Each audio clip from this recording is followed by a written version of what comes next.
관세의 일반 균형 분석에 대해서 알아보도록 하겠습니다. 부분 균형 분석이라는 것은 일부 시장만을 고려하는 것이고, 일반 균형 분석은 경제 전체의 모든 시장을 고려하는 것을 말합니다. 관세의 분석에서는 우리가 앞에서 살펴본 수입제 시장만을 고려한 관세 분석을 우리가 부분 균형 분석이라고 하고, 여기에서 살펴볼 일반 균형 분석은 수입제 시장과 함께 수출제 시장을 동시에 고려하고 있다, 이렇게 생각하시면 되겠습니다. 자, 여기는 일반 균형 분석을 통한 관세의 효과가 되겠고요. 이 경우는 소국의 경우가 되겠습니다. 그래서 X제와 Y제, 경제 전체의 모든 시장을 고려한다는 점에서 우리가 일반 균형 분석이라고 하겠고요. 우선 이 그림에서 자유무역 상태에서 균형점을 살펴보면 국제시장 가격이 PW이고, 이 PW 가격에서 생산은 A, 소비는 C, 당시 후생 수준은 W0. 이게 자유무역 상태에서의 균형점이 되겠습니다.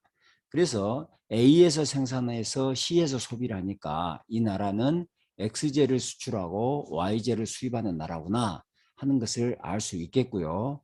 이 나라가 관세를 부과하면 Y제 가격이 관세가 부과될 테니까 Y제의 국내 가격이 상승할 것이고, Y제의 국내 가격이 상승할 테니까 이 PD 상대 가격이죠. X제의 상대 가격 PD가 하락하게 된다는 것을 알 수 있습니다. 그래서 관세 부과 후 생산점을 살펴보면 생산점이 이 국내 가격에 의해서 생산자가 생산을 할 테니까 이 PD하고 이 생산 가능곡선이 접하는 B점에서 생산이 이루어지게 될 것이고요. 만약에 우리가 이렇게 가정을 해보면 B점에서 생산을 하되 소비는 국제시장 가격에 따라서 소비를 한다. 그러면은 이 생산점을 지나는 가격선과 무차별 곡선이 접하는 D점에서 소비점이 결정이 될 것이고, 이때 후생 수준은 W1이 되겠습니다. 그래서 자유무역 상태에서 후생 수준이 W0, 그 다음에 관세 부과 후 후생 수준이 W1이 되니까 이렇게 후생 수준의 하락이 이루어지게 되고, 이 후생 수준의 하락은 생산의 변화로 인한 후생 수준 하락이다, 이렇게 이해하시면 되겠습니다. 이제 소비자들도 국내 가격에 따라서 소비를 할 테니까 이 가격선을 유지하면서 무차별 곡선하고 국내 가격이 접하는 점을 찾아보면 이 2점이 소비점이 되겠습니다. 그래서 이 점에서 소비자들이 소비를 하게 되는데, 이 2점은 W1에서 W2 후생 수준의 감소를 나타내고, 이 경우는 생산점은 B점으로 그대로 있으면서 소비점만, 가격의 변화로 인한 소비점만 D에서 E로 바뀌니까 W1에서 W2로 후생 수준 감소, 이것을 소비 비용이라고 할 수 있겠습니다. 자, 그래서 여기서 보시다시피 생산 비용은 W0에서 W1, 소비 비용은 W1에서 W2, 이렇게 구분해서 후생 수준의 감소를 볼 수 있겠고요. 전체적인 후생 수준의 감소는 W0에서 W2까지다, 이렇게 설명할 수 있겠습니다. 자, 여기를 보시면 일반 균형 분석 결과는 부분 균형 분석 결과와 유사하다. 첫째, 수입 대체제 생산은 증가하고 수출제의 생산은 감소한다.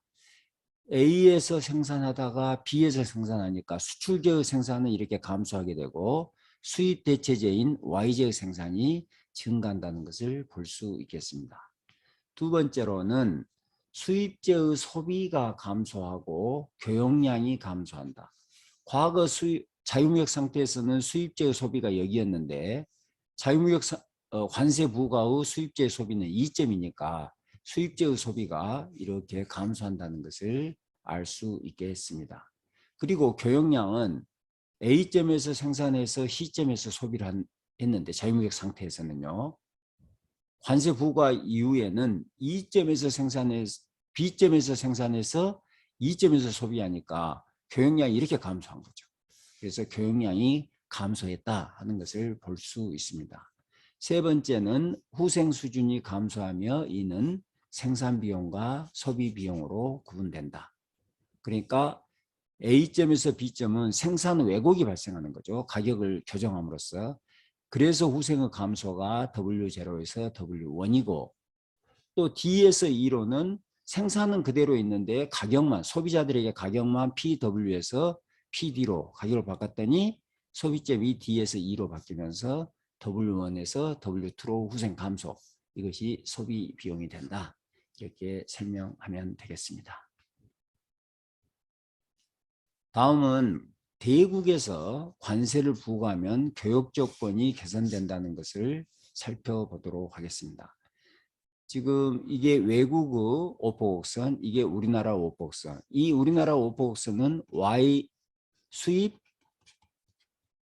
X 수출국의 오포곡선이 되겠습니다. 자, 이 우리나라가 관세를 부과하게 되면 이 오포곡선이 왼쪽으로 이동을 하게 되겠습니다. 관세를 부과하면 이 오포곡선이 왼쪽으로 이동을 하게 되고요. 관세 부과율이 높으면 높을수록 오포곡선이 더 많이 왼쪽으로 이동하게 되겠습니다. 그러면 새로운 균형점은 이 시점이 되겠고 이 시점에서 결정되는 국제시장 가격은 과거 P0에서 P1W로 바뀌게 되고 이 P1W는 P0보다 더 경사졌으니까 PW가 P1W에서는 이렇게 상승했다는 것을 알 수가 있고 이 상승했다는 것은 이게 XJ와 YJ의 상대 가격이니까 XJ의 상대 가격이 상승한 거죠. 그런데 이 나라는 XJ를 수출하는 국가니까 교육 조건이 개선됐다. 우리가 이렇게 볼 수 있겠습니다. 자, 이게 보시면 A국이 관세를 부과하면 오포곡선이 왼쪽으로 이동한다. 관세율이 높아질수록 오포곡선도 왼쪽으로 더 많이 이동한다.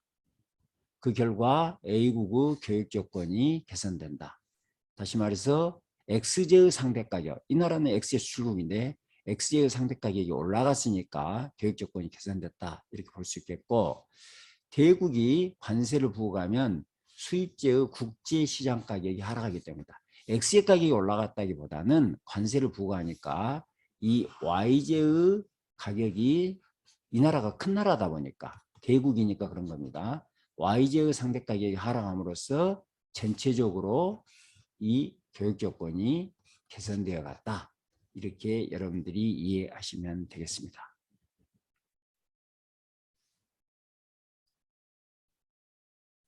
최적 관세에 대한 이야기가 되겠습니다. 후생 수준은 자 여기가 자유무역 균형점인데 이때 이 나라의 후생 수준은 얼마일까? 이 무역 무차별 곡선으로 평가가 된다는 것입니다.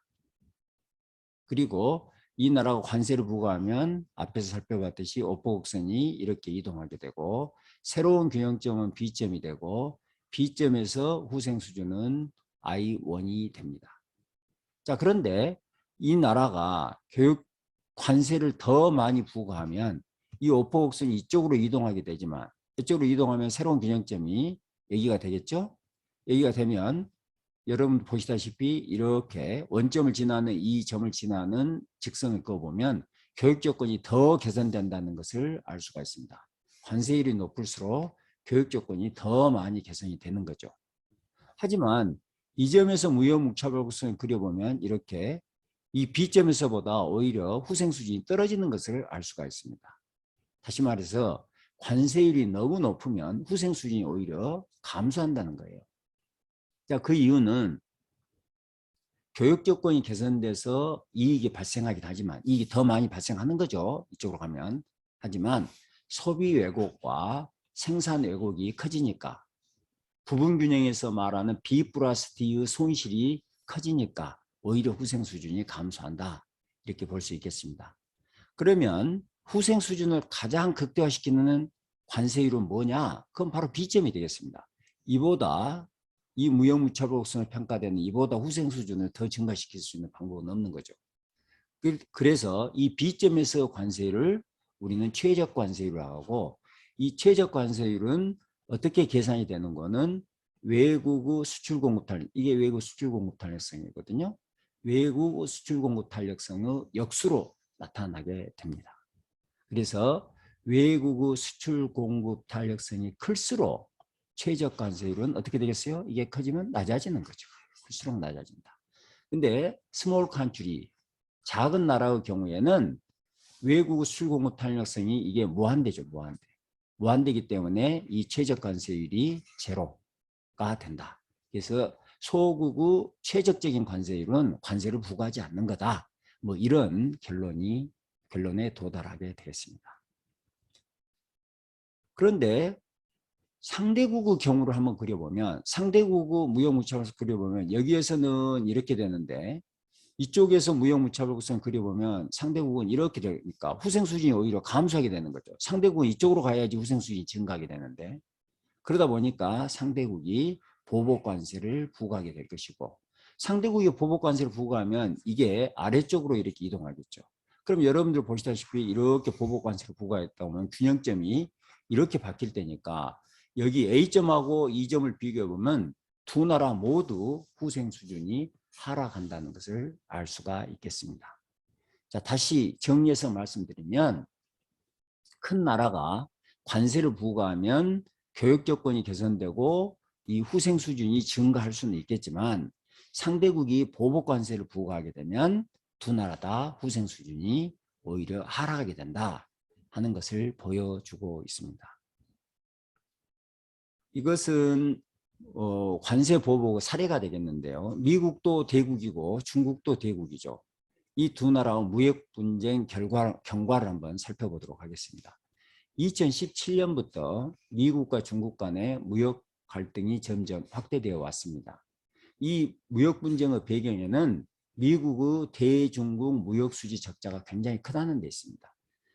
미국이 중국으로부터 수입은 5,400억 달러인데 수출은 불과 1,200억 달러에 불과해요. 그래서 무려 무역 수지 적자가 4,200억 달러나 된다는 거예요. 그리고 또 하나는 중국의 기술 수준이 계속 향상되어 왔는데, 그러면서 수출품 질이 이제 성장하고 있었는데, 미국은 중국의 기술 진보가 미국의 기술을 탈취한 결과라고 이제 의심을 하고 있었습니다. 그래서 미국은 대중국 수입에 대해서 2018년부터 대폭적으로 관세를 인상하였죠. 그런데 이것에 대해서 중국은 미국 조치와 거의 같은 날짜에 보복 관세를 부과해 왔습니다. 자, 이거 보시면 1차부터 5차까지 미국의 관세 부과가 있습니다. 이렇게 관세 부과를 쭉 해오고 있죠. 해오고 있는데 거의 중국이 동일한 날짜에 이 보복 관세를 부과해 오고 있다 하는 것을 알 수가 있습니다. 이처럼 대국이 관세 부과를 통해서 자국의 교육 조건을 개선시킬 수 있을 것 같지만, 상대국이 보복 관세를 부과하면 두 나라 모두 후생이 감소한다 하는 것을 보여주는 사례라고 할 수 있겠습니다. 이상 강의를 마치겠습니다.